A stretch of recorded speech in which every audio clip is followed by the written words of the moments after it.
25వ అధ్యాయం.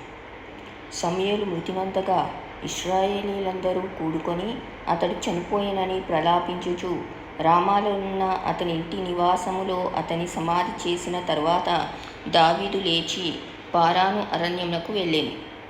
కర్మెలులోని మాయోనునందు ఆస్తిగల వాడొకడు కాపురముండే. అతడు బహుభాగ్యవంతుడు. అతనికి 3000 గొర్రెలను 1000 మేకలను ఉండేను. అతడు కర్మెలులో ఉన్న గొర్రెల బొచ్చు కత్తిరించుటకై పోయి ఉండెను. అతని పేరు నాబాలు. అతని భార్య పేరు అబీగయీలు. ఈ స్త్రీ సుబుద్ధి గలదై రూపసి అయి ఉండెను. అయితే చర్యలను బట్టి చూడగా నాబాలు మోటువాడును దుర్మార్గుడునై ఉండెను. అతడు కాలేబు సంతతివాడు.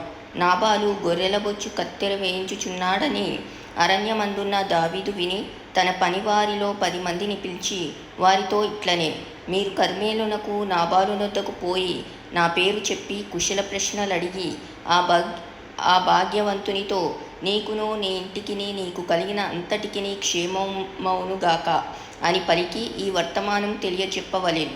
నీ వద్ద గొర్రెల బొచ్చు కత్తిరించు వారున్నారన్న సంగతి నాకు వినబడేను. నీ గొర్రెల కాపర్లు మా దగ్గర నుండగా మేము వారికి ఏ కీడును చేసి ఉండలేదు. వారు కర్మెల్లో ఉన్నంత కాలము వారేదీ పోగొట్టుకొనలేదు. నీ పనివారిని నీవు అడిగిన ఎడల వారు అలాగు చెప్పుదురు. కాబట్టి నా పనివారికి దయచూపుము.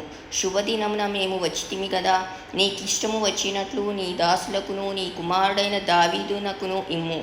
దావీదు పనివారు వచ్చి అతని పేరు చెప్పి ఆ మాటలన్నిటినీ నాబాలునకు తెలియచేసి కూర్చుండగా నాబాలు, దావీదు ఎవడు, యెషయి కుమారుడెవడు, తమ యజమానులను విడిచి పారిపోయిన దాసులు ఇప్పుడు అనేకులున్నారు. నేను సంపాదించుకొని నా అన్నపానములను నా గొర్రెల బొచ్చు కత్తిరించు వారి కొరకు నేను వధించిన పశు మాంసమును తీసి నేను బొత్తిగా ఎరగని వారికిత్తునా అని దావీదు దాసులతో చెప్పగా, దావీదు పనివారు వెనుకకు తిరిగి దోవ పట్టుకొని పోయి అతనికి ఈ మాటలన్నీ తెలియజేసిరి. అంతటా దావీదు వారితో, మీరందరూ మీ కత్తులను ధరించుకొనుడనగా వారు కత్తులు ధరించుకొనిరి. దావీదు కూడాను కత్తి ఒకటి ధరించెను. దావీదు వెనుక దాదాపు 400 మంది బయలుదేరగా 200 మంది సామాన్ దగ్గర నిలిచిరి.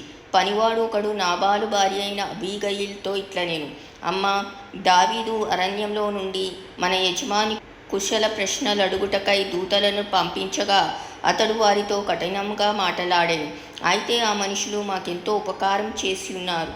మేము పొలంలో వారి మధ్యను సంచరించుచున్నంతసేపు అపాయము కానీ నష్టం కానీ మాకు సంభవింపనే లేదు. మేము గొర్రెలను కాయుచున్నంతసేపు వారు రాత్రింబగలు మా చుట్టూ ప్రాకారంగా ఉండిరి. అయితే మా యజమానునికిని అతని ఇంటి వారందరికీ వారు కీడు చేయ నిశ్చయించున్నారు గనుక ఇప్పుడు నీవు చేయవలసిన దాన్ని బహు జాగ్రత్తగా ఆలోచించుము. మన యజమానుడు బహు పనికిమాలిన వాడు, ఎవనిని తనతో మాట్లాడనీయడు అనెను.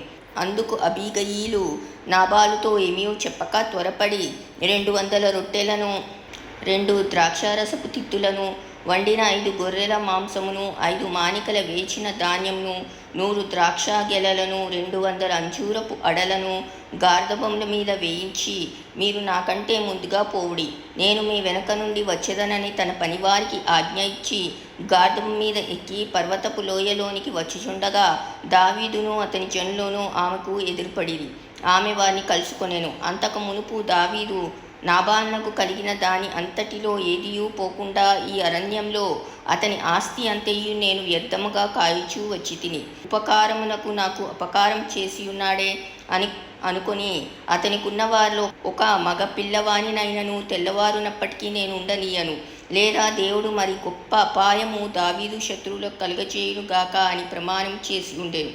అబీగయీలు దావీదును కనుగొని గార్ధబం మీద నుండి త్వరగా దిగి దావీదునకు సాష్టాంగ నమస్కారం చేసి అతని పాదములు పట్టుకొని ఇట్లనేను, నా ఏలినవాడా, ఈ దోషం నాదని ఎంచుము.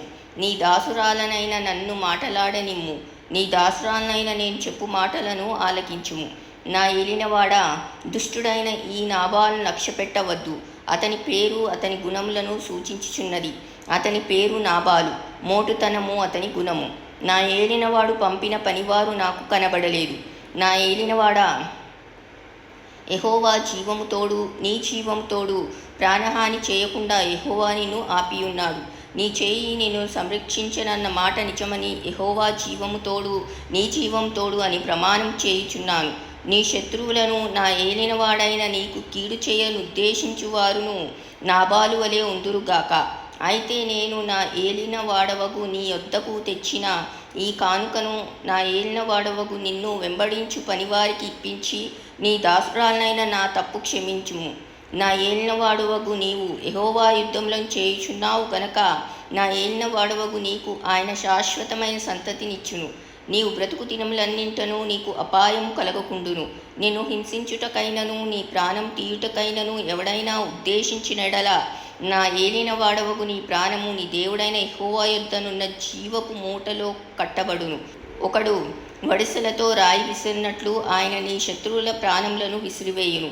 యెహోవా నా ఏలినవాడవగు నిన్ను గూర్చి సెలవిచ్చిన మేలంతటిని నీకు చేసి నిన్ను ఇశ్రాయేలీయుల మీద అధిపతినిగా నిర్ణయించిన తరువాత నా ఏలినవాడవగు నీవు రక్తమును నిష్కారణముగా చిందించినందుకే గాని నా ఏలినవాడవగు నీవు పగ తీర్చుకొనినందుకే గాని మనోవిచారమైనను దుఃఖమైనను నా ఏలినవాడవగు నీకు ఎంత మాత్రమును కలగకపోవునుగాక.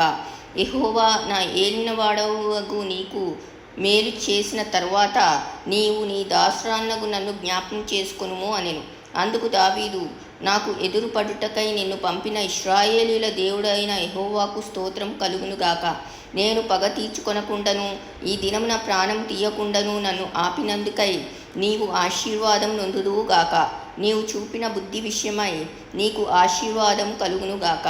నీవు త్వరపడి నన్ను ఎదుర్కొనకపోయిన ఎడల నీకు హాని చేయకుండా నన్ను ఆటంకపరిచిన ఇశ్రాయేలీయుల దేవుడైన యెహోవా జీవంతోడు తెల్లవారులోగా నాబాలునకు మగవాడొక్కడునూ విడవబడనన్న మాట నిశ్చయము అని చెప్పి తన యొద్దకు ఆమె తెచ్చిన వాటిని ఆమె చేత తీసుకొని, నీ మాటలు నేను ఆలకించి నీ మనవి అంగీకరించి తిని సమాధానంగా నీ ఇంటికి పొమ్మని ఆమెతో చెప్పెను. అబీగయలు తిరిగి నాబాలునొద్దకు రాగా రాజులు విందు చేసినట్లు అతడి ఇంటిలో విందు చేసి త్రాగుచూ బహు సంతోషించుచు మత్తుగా నుండెను గనుక తెల్లవారు వరకు ఆమె అతనితో కొద్ది గొప్ప మరేమీ చెప్పక ఊరుకుండెను. ఉదయమున నాబాలునకు మత్తు తగ్గి ఉన్నప్పుడు అతని భార్య అతనితో ఆ సంగతులను తెలియచెప్పగా భయం చేత అతని గుండె పగిలెను. అతడు రాతి వలె బిగుసుకొని పోయెను. 10 దినములైన తరువాత యెహోవా నాబాలును మొత్తగా అతడు చనిపోయెను. నాబాలు చనిపోయినని దావీదు విని యెహోవా నాబాలు చేసిన కీడును అతని తల మీదికి రప్పించెను గనక తన దాసుడనైన నేను కీడు చేయకుండా నన్ను కాపాడి నాబాలు వలన నేను పొందిన అవమానం తీర్చిన యెహోవాకు స్తోత్రం కలుగునుగాక అనెను. తర్వాత దావీదు అబీగయలను పెళ్లి చేసుకొనవలనని ఆమెతో మాటలాడతగిన వారిని పంపెను.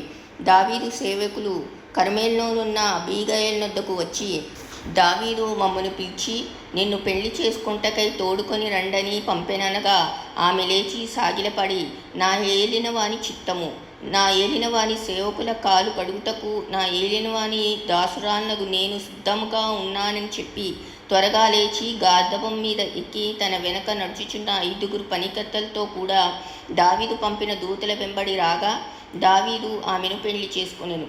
మరియు దావీదు యెజ్రెయేలు స్త్రీ అయిన అహీనోయామును పెళ్లి చేసుకొని ఉండెను. వారిద్దరూ అతనికి భార్యలుగా ఉండిరి. సౌలు తన కుమార్తె అయిన మీకాలు అను దావీదు భార్యను పల్తీయేలను గల్లీము వాడైన లాయిష్ కుమారునికి ఇచ్చి ఉండెను.